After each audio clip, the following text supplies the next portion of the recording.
Let me say something that parents may not want to hear.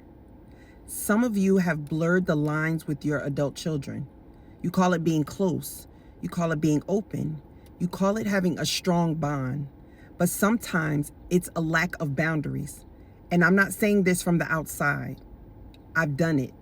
There was a season where my children were my everyday, who I talked to, who I processed with, who I leaned on. And I didn't realize that the lines were getting unclear. Because just because they become adults doesn't mean the roles are supposed to flip.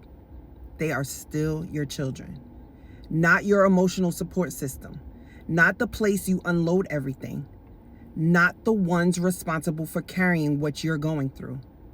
And when those lines get blurred, it creates something: pressure, confusion, expectations that were never meant to be there.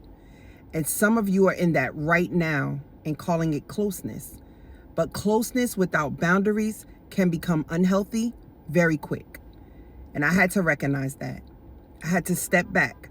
I had to relearn how to carry my own weight without placing it on them. And I'm glad I did, because not everything that feels connected is actually healthy. Closeness should not come at the cost of clear roles.